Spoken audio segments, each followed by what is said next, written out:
Okay, so what I want is an Android application written in Kotlin that will be a game that uses GPS tracking on your application. So in this game, I wanted to kind of have a fantasy-esque theme. And then when you're traveling through your city, you might have like various stores and parks that will have locations of encounters.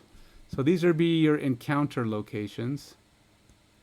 And these are random. We don't want any too close together. So let's say they have to be at least 200 yards apart, a minimum.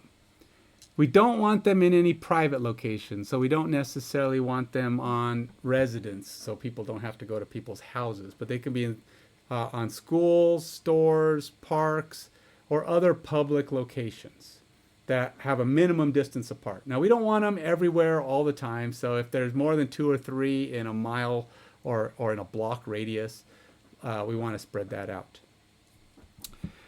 The idea is that it's a fitness application where as you travel around certain locations, you gain dominion over that area. And the more times you do that area, the more dominion you gain over it. Now, you can actually have a dominion over larger areas over time.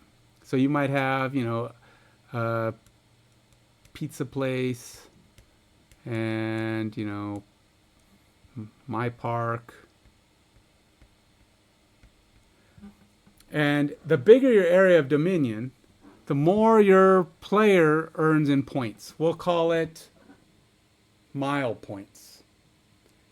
I want this game to be able to track the mile points someone earns and the dominion points they earn, which will be what they gain from defeating certain encounters. Now, these encounters would be things like you would have to do some kind of exercise. Push-ups, jumping jacks, something once you encounter something. Otherwise, you would be running. So you would be expected to, if you're running, so if your pace is more than, let's say, 4 miles an hour, let's say 5 miles an hour plus, you're considered jogging. So you get more points for jogging. Since anything above 7 miles an hour, so this has got to be able to track your speed. I will say, well, how fast do people typically run? 10 miles an hour? That would probably be pretty freaking fast. So we won't say 10 miles an hour. If you're biking, it's about the same as jogging. So any faster speed is also going to be about the same points. But you get more points for miles per hour of your jogging. The game will not register your movement if you're going more than 15 miles an hour. That is the gist of the game. So there we go.